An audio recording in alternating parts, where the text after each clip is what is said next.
Welcome to Karma's Harvest. We live in an era where seeing is no longer believing, and hearing is no longer the truth. But what happens when the master of illusions becomes so lost in his own hall of mirrors that he can no longer recognize the face of love? Today, we tell the story of a man who turned technology into a weapon of heartbreak, only to find that the ultimate glitch was his own soul. Could you live with yourself if your last words to someone you loved were a mockery of their pain? For Julian, that question would haunt him for the rest of his digital life. Julian was a pioneer of what he called the puppet show, operating from a high-end apartment filled with glowing monitors and neural network servers.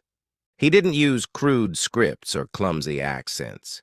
He used the very best in generative AI. He would scrape years of social media, data videos of children laughing, voice notes to parents, vacation photos, and feed them into his models. With a few clicks, Julian could appear on a video call as anyone's son or daughter, with every micro-expression and vocal inflection perfectly replicated.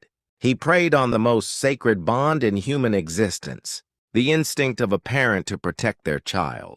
He watched through his screen as elderly mothers sobbed, handing over their life savings to save their children from fake kidnappings or fabricated medical emergencies. To Julian, they weren't people. They were just data points in a high-yield transaction. Emotion is the ultimate vulnerability, Julian would tell his crew. He was so successful that he became paranoid. He knew exactly how easy it was to manipulate reality, so he stopped trusting everything. He refused to answer video calls from unknown numbers.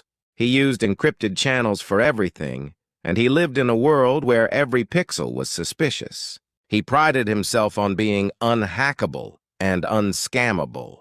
He believed he was the only one, smart enough to see through the fabric of the modern world. One Tuesday evening, Julian was finalizing a major puppet show that would net him nearly $500,000. His focus was absolute. Suddenly, an unscheduled FaceTime call vibrated across his primary monitor. It was labeled Mom and Dad. Julian frowned. His parents were supposed to be on a quiet mountain retreat, far from cell service. He answered, but his finger hovered over the record button, ready to analyze the metadata for any sign of a deepfake prank from his rivals. The screen flickered to life. The image was shaky. The lighting was poor, and the background was filled with the orange glow of a spreading fire and the distorted sound of a car alarm. His mother's face appeared covered in soot, her voice cracking with a raw, guttural terror he had never heard before. "Julian, please, the car!" "The rocks. Dad is trapped, and the engine is—" The video. Cut out for a second, then stabilized. She was screaming his name, her eyes wide with a desperate, animalistic plea for help. Julian felt a momentary chill, but then his expert brain took over. He leaned in, squinting at the screen. "Nice try," he whispered to himself. He noticed the way the fire reflected in her eyes. It looked too vibrant, too cinematic. The audio delay seemed just a millisecond too long. He remembered a new real-time disaster filter he had seen on the dark web just last week. "This is good," Julian said, aloud into the microphone, a cruel smirk forming on his lips. "The tear ducts are a nice touch. The voice trembling is a bit much, though.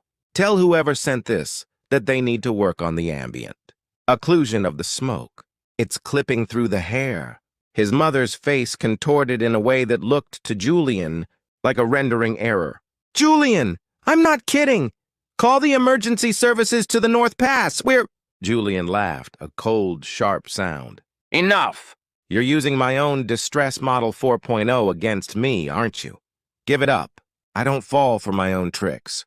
Delete this bot and don't call me again." He didn't wait for a response. He swiped the screen, terminating the call with a flourish of arrogance. He went back to his work feeling proud that he was the only man in the world who couldn't be fooled by the miracle of AI. The silence that followed was heavy, but Julian ignored it.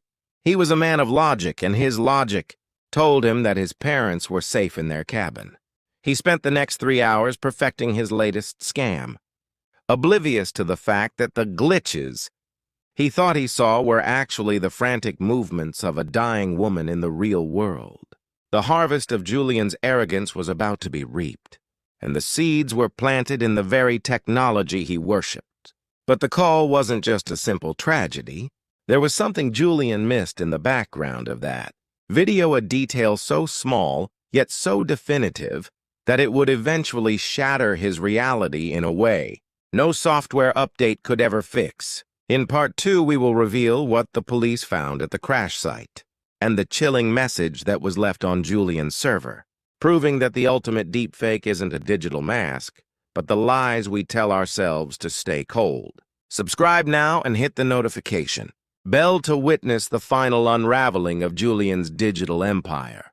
You won't believe how the truth finally found its way through the firewall. Thank you for being part of Karma's Harvest. Until next time, keep your heart open even when the world tries to close it.